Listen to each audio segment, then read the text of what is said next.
আমন্ত্রণ জানাচ্ছি আপডেট সংবাদে। শুরুতেই জানিয়ে দিব গুরুত্বপূর্ণ শিরোনাম, এরপরেই থাকবে বিস্তারিত। পুরোদমে ইরান, ইসরায়েল এবং নিরীহ ফিলিস্তিনিদের মাঝে ভয়াবহ যুদ্ধ চলছে হামলা পাল্টা হামলা। এরই মাঝে আমাদের হাতে এসে পৌঁছেছে এই যুদ্ধের সর্বশেষ গুরুত্বপূর্ণ সবথেকে তাজা আপডেট সংবাদ আপনাদের জানিয়ে দিব। প্রথমেই জানাবো ইসরায়েলে ক্ষেপণাস্ত্র হামলা। ইসরায়েলকে লক্ষ্য করে ক্ষেপণাস্ত্র নিক্ষেপ করেছে ইয়েমেনের হুতি যোদ্ধারা। আজ রাতে এ নিয়ে দেশজুড়ে সতর্কতা জারি করে ইসরায়েলের প্রতিরক্ষা বাহিনী আইডিএফ। এরপর জানাবো পশ্চিম তীরে কিন্ডারগার্টেন থেকে ৭০ শিশুকে আটক করেছে ইসরায়েল। ইসরায়েলি দখলদার বাহিনী অধিকৃত পশ্চিম তীরে হেব্রনের একটি কিন্ডারগার্টেনে হামলা চালিয়ে ৭০ জনের বেশি শিশুকে আটক করেছে। ফিলিস্তিনি ওয়াফা নিউজ এজেন্সি জানিয়েছে ৭০ জনের বেশি শিশু গ্রীষ্মকালীন একটি আয়োজনে যোগ দেওয়ার সময় হেব্রনে অবরুদ্ধ এলাকায় গোহাদা স্ট্রিট কিন্ডারগার্টেনে দখলদার বাহিনী হামলা চালায়। এদিকে ট্রাম্পের হুমকি মার্কিন গণতন্ত্রের উপর আক্রমণ, নোটিশ স্বীকার করবে না মামদানি। নিউ ইয়র্কের মেয়র পদে ডেমোক্রেট মনোনীত নতুন প্রার্থী জোহরান মামদানি একজন মুসলিম। মার্কিন প্রেসিডেন্ট ডোনাল্ড ট্রাম্পের গ্রেপ্তার এবং নির্বাসনের হুমকির নিন্দা করেছেন তিনি। ট্রাম্পের মন্তব্যকে তিনি গণতন্ত্রের উপর আক্রমণ বলে অভিহিত করেছেন। এই ভয় দেখানো মেনে না নেওয়ার অঙ্গীকার করেছেন তিনি।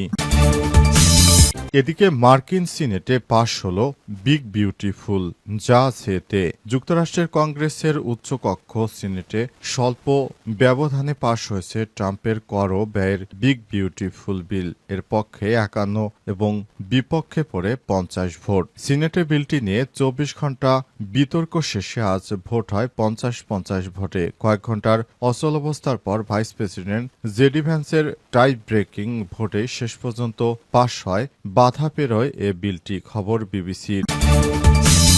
এবং সর্বশেষ জানাবো কেউ কেউ হাসিনার ষড়যন্ত্রে পা দিয়েছে বললেন দুদু। বিএনপির ভাইস চেয়ারম্যান শামসুজ্জামান দুদু বলেছে কেউ কেউ শেখ হাসিনার ষড়যন্ত্রে পা দিয়ে বলছে নির্বাচন এত শীঘ্রই হতে দেওয়া যাবে না। তিনি বলেন নির্বাচন হওয়ার জন্যই আন্দোলন হয়েছে। এক স্বৈরাচারকে পতন করার পর সবাই মনে করেছে গণতান্ত্রিকভাবে একটি সরকার গঠিত হবে। তিনি বলেন তরুণরা যে রাজনৈতিক দল এনসিপি গঠন করেছে তারাও চাইলে সাধারণ জনগণের ভোটে ক্ষমতা আসতে পারবে। এখানে কাউকে জোর করে ক্ষমতা দেওয়ার কিছু নেই। তিনি আরো বলেছেন জনগণ চাইলে তাদেরকেও ভোট দেখ, তারাও ক্ষমতা আসুক। সে ব্যাপারে বিএনপি কোনো মন্তব্য করে না। কিন্তু বিএনপি যে নির্বাচনের কথা বলছে সেটা তো গণতন্ত্র উত্তরণের কথা। সুতরাং নির্বাচনকে প্রশ্নবিদ্ধ করার কোনো মানে হয় না। তিনি বলেন আমরা চাই যথাসময়ে একটি সুষ্ঠু ও সুন্দর নির্বাচন হোক, এই প্রত্যাশা আমাদের। প্রিয় দর্শক, এতক্ষণ শুনছিলেন সংবাদ শিরোনাম, এবারে বিস্তারিত। তবে তার আগে বন্ধুরা অনুরোধ থাকবে এই সংবাদটিতে একটি লাইক দিন। এই চ্যানেলে আপনি নতুন হয়ে থাকলে আমাদের সংবাদটি দেখতে দেখতে চ্যানেলটি সাবস্ক্রাইব করে রাখুন। কমেন্ট করে বন্ধুরা আপনার মূল্যবান মতামত জানিয়ে দিন আপনি বিশ্বের কোন দেশ থেকে বা বাংলাদেশের কোন স্থান থেকে আমাদের সংবাদটি দেখছেন এবং শুনছেন। আর বন্ধুরা ইরান ইসরায়েল যুদ্ধে আপনি কোন দেশকে সমর্থন করেন কমেন্ট করে জানিয়ে দিন। গাজা যুদ্ধে আপনি যদি নিরীহ ফিলিস্তিনিদের ভালোবেসে থাকেন কমেন্টে ইয়েস লিখে বিশ্ববাসীকে জানিয়ে দিন। এবারে বিস্তারিত। ইসরায়েলে ফের ক্ষেপণাস্ত্র হামলা। আলহামদুলিল্লাহ, এবার ইসরায়েলকে লক্ষ্য করে ক্ষেপণাস্ত্র নিক্ষেপ করেছে ইয়েমেনের হুতি যোদ্ধারা।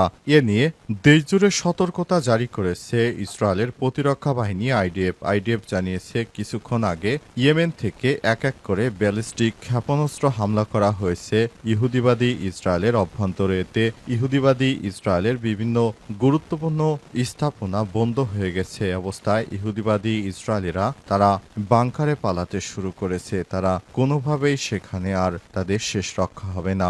এক এক করে ইয়েমেনের ক্ষেপণাস্ত্র হামলায় ধ্বংস হয়ে যাচ্ছে ইহুদিবাদী ইসরায়েলের সমস্ত গুরুত্বপূর্ণ ঘাঁটি। এ অবস্থায় ইহুদিবাদী ইসরায়েলিরা কি করবে তাদের মাথায় হাত। তারা ইউরোপের বিভিন্ন রাষ্ট্রে আশ্রয় নেওয়ার চেষ্টা চালিয়ে যাচ্ছে। বিশেষ করে তারা মরিশাস সহ ইউরোপের বিভিন্ন রাষ্ট্র যেমন গ্রিসের বিভিন্ন জায়গা বা লন্ডন অথবা যুক্তরাষ্ট্রের বিভিন্ন জায়গায় গিয়ে তারা আশ্রয় নেওয়ার চেষ্টা করছে, কারণ তাদের কাছে তাদের রাষ্ট্র এখন অনিরাপদ হয়ে গেছে। অবস্থায় ইহুদিবাদী ইসরায়েল কোনোভাবেই তারা তাদের সেই কাঙ্ক্ষিত লক্ষ্য পূরণ করতে পারবে না। তারা মনে করেছিল ইরানের উপর হামলা চালিয়ে তারা হয়তো অনেক ভালো কিছু অর্জন করতে পারবে, কিন্তু ইরান থেকে একটি ব্যালিস্টিক ক্ষেপণাস্ত্র হামলার পর ইহুদিবাদী ইসরায়েলের অবস্থা এমন শোচনীয় পর্যায়ে চলে এসেছে যে তারা এখন যুদ্ধ বন্ধ করে দিয়ে এখন যুদ্ধবিরতি ক্ষমা ভিক্ষা চাইছে। অবস্থায় ইরান যুদ্ধবিরতি করলেও তারা এখনো প্রস্তুত রয়েছে। ভবিষ্যতে যদি কখনো ইহুদিবাদী ইসরায়েল কিংবা মার্কিন যুক্তরাষ্ট্র ইরানে আবারও ভুলেও হামলা চালানোর দুঃসাহস দেখায়, তাহলে তাদেরকে ছাড় দেবে না ইরান, এমনটাই ঘোষণা করেছে ইরানের সেনাবাহিনী। পশ্চিম তীরে কিন্ডারগার্টেন থেকে ৭০ শিশুকে আটক করেছে ইসরায়েল।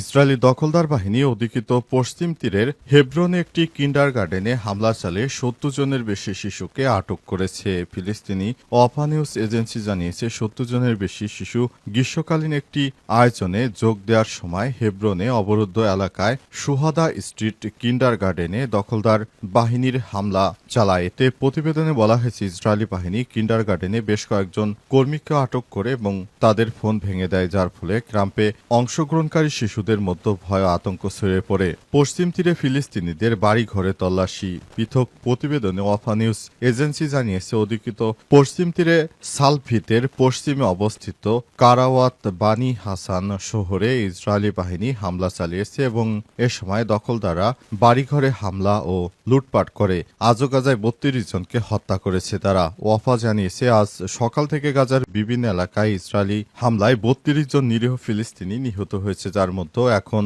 খান ইউনুসে ২৪ জন রয়েছে। তথাকথিত নেটজারিম করিডোরের কাছে ১০ জন ত্রাণ প্রত্যাশীকে হত্যা করেছে ইহুদিবাদী ইসরায়েল। একে একে এখনো বিভিন্ন মানুষকে তারা হত্যা করে যাচ্ছে। তারা এমনভাবে রাষ্ট্র পরিচালনা করছে যাতে মনে হচ্ছে যে সেখানকার মুসলিমরা কোনো মানুষই নয়। যখন ইচ্ছা তখনই তাদেরকে গুলি করে হত্যা করা হচ্ছে। তাদের কাছে মনুষ্যত্বের কোনো মূল্য নেই। পৃথিবীতে এভাবে মানুষ হত্যা করা যে কোনো ধর্মের জন্যই মহাপাপ, সে বিষয়টি এখন জানার পরও ইহুদিবাদী ইসরায়েলেরা এখনও নিরীহ ফিলিস্তিনিদেরকে এভাবে হত্যা চালিয়ে যাচ্ছে। কোনোভাবেই তারা হত্যা থামাচ্ছে না। ট্রাম্পের হুমকি, মার্কিন গণতন্ত্রের উপর আক্রমণ, নথি স্বীকার করবে না মামদানি। নিউ ইয়র্কের মেয়র পদে ডেমোক্র্যাট মনোনীত নতুন প্রার্থী জোহরান মামদানি মার্কিন প্রেসিডেন্ট ডোনাল্ড ট্রাম্পের গ্রেপ্তার এবং নির্বাসনের হুমকির নিন্দা করেছেন। ট্রাম্পের মন্তব্যকে তিনি গণতন্ত্রের উপর আক্রমণ বলে অভিহিত করেছেন এবং এই ভয় দেখানো মেনে না নেয়ার অঙ্গীকার করেছেন। নিয়মিত অভিবাসীদের উপর সাম্প্রতিক বিতর্কিত দমনপীড়নের কথা উল্লেখ করে জোহরান মামদানি আজ এক্স পোস্টে লিখেছেন, যুক্তরাষ্ট্রের প্রেসিডেন্ট আমাকে গ্রেপ্তার করার, আমার নাগরিকত্ব কেড়ে নেয়ার, আটক শিবিরে রাখার এবং নির্বাসনের হুমকি দিয়েছে। আমি কোনো আইন ভঙ্গ করেছি বলে মনে হয় না। আমি আইসিইসি, ইমিগ্রেশন এবং কাস্টমস এনফোর্সমেন্ট এজেন্টদের আমাদের শহরে আতঙ্ক সৃষ্টি করতে দিতে অস্বীকার করব বলে মামদানি আরও বলেছেন, ট্রাম্পের মন্তব্য কেবল আমাদের গণতন্ত্রের উপর আক্রমণ নয়, বরং চুপ থাকতে অস্বীকৃতি জানানো প্রতিটি নিউ ইয়র্কবাসীর জন্য একটি সতর্কবার্তা। তিনি আর বলেছেন, যদি আপনি কথা বলেন তাহলে তারা আপনার জন্য ধরার জন্য আসবে। আমরা এই ভয় দেখানো মেনে নেব না। মামদানি হচ্ছেন একজন মুসলিম ধর্মের মানুষ। ট্রাম্পের বিপক্ষের পার্টি থেকে তিনি নির্বাচিত হয়ে নিউ ইয়র্কের মেয়র হয়েছেন। এটি হচ্ছে সব থেকে ট্রাম্পের জন্য দুঃখজনক যে তার দলের কোনো প্রার্থীকে সাধারণ মানুষ ভোট দিয়ে তারপর নির্বাচনে নির্বাচিত করেনি, কিন্তু অপরপক্ষে বাইডেনের পক্ষের এই লোকগুলোকে খুব শীঘ্রই মানুষ এখন ভোট দিয়ে নির্বাচিত করছে। এটি ট্রাম্পের মতে খুবই খারাপ হয়েছে। তাই ট্রাম্প মামদানিকে গ্রেপ্তার করার হুমকি ধামকি দিয়েছিলেন, কিন্তু ট্রাম্পের সেই হুমকি ধামকি কোনো কাজে আসেনি। কেউ কেউ হাসিনার ষড়যন্ত্রে পা দিয়েছে বললেন দুদু। বিএনপির ভাইস চেয়ারম্যান শামসুজ্জামান দুদু বলেছেন, কেউ কোনো মহল, কোনো দল শক্তি বুঝে না বুঝে হাসিনার ষড়যন্ত্রে পা দিয়েছে বলে আমার মনে হয়, কারণ হাসিনা দেশে নির্বাচন হোক তা চায় না। আজ দুপুরে নারায়ণগঞ্জ প্রেস ক্লাব ভবনের একটি চাইনিজ রেস্তোরাঁয় দেশ বাঁচাও মানুষ বাঁচাও আন্দোলনে জেলা কমিটির উদ্যোগে জুলাই আগস্ট গণ অভ্যুত্থানের প্রথম বর্ষপূর্তি ও শহীদদের স্মরণে ভবনে জাতীয় ঐক্য গণতান্ত্রিক অভিযাত্রা উপলক্ষে আলোচনা সভায় প্রধান অতিথির বক্তব্যে তিনি এসব কথা বলেছেন। দুদু বলেছেন, আন্দোলন হচ্ছে গণতন্ত্রের লক্ষ্যে স্বৈরতন্ত্রের পতন মানে দেশে গণতন্ত্র ফিরে আসবে। গণতন্ত্রের উত্তরণ মানে দেশে একটি সাধারণ নির্বাচন। গণতন্ত্রের উত্তরণের প্রশ্নে নির্বাচন কোনো বিকল্প নেই। এখন কেউ কেউ বলছে এক দলকে বাদ দিয়ে আরেক দলকে ক্ষমতা আনার জন্য আমরা আন্দোলন করিনি। স্বৈরতন্ত্রের পতন হলো তো গণতন্ত্র আসবে। নির্বাচনের মাধ্যমে যে কোনো দল ক্ষমতা আসবে। দেশবাসী যাকে পছন্দ করে ভোট দেবে তাকে তারাই ক্ষমতায় যাবে। যেমন তরুণরা যে দল গঠন করেছে এনসিপি, সেই দলও ক্ষমতা আসতে পারে যদি মানুষ ভোট দেয়। শামসুজ্জামান দুদু আরো বলেছেন, যারা বলছে অন্য দলকে ক্ষমতা আনতে পিয়ার সহ অন্য কথা বলছেন তারা মূলত নির্বাচন চাচ্ছে না। নির্বাচনকে ভণ্ডুল করা হচ্ছে তাদের কাজ। নির্বাচন না হলে দেশ আবার স্বৈরতন্ত্রে ফিরে যেতে পারে বলে আশঙ্কা প্রকাশ করে তিনি আরো বলেছেন, স্বৈরাচারের পতন ঘটালাম, দেশে গণতন্ত্র এলো না, তবে দেশ অচল হয়ে পড়বে। দেশে দেশে দেশি বিদেশি ব্যবসায়ীরা পুঁজি বিনিয়োগ করবে না, কর্মসংস্থানের সৃষ্টি হবে না, এতে দেশটা ধ্বংস হয়ে যাবে। এতে আরো বক্তব্য রাখেন ন্যাশনাল লেবার পার্টির চেয়ারম্যান ফারুক রহমান, নারায়ণগঞ্জ মহানগর বিএনপির সদস্য সচিব আবু আল ইউসুফ আল টিপু, শিল্পপতি আবু জাফর বাবুল প্রমুখ।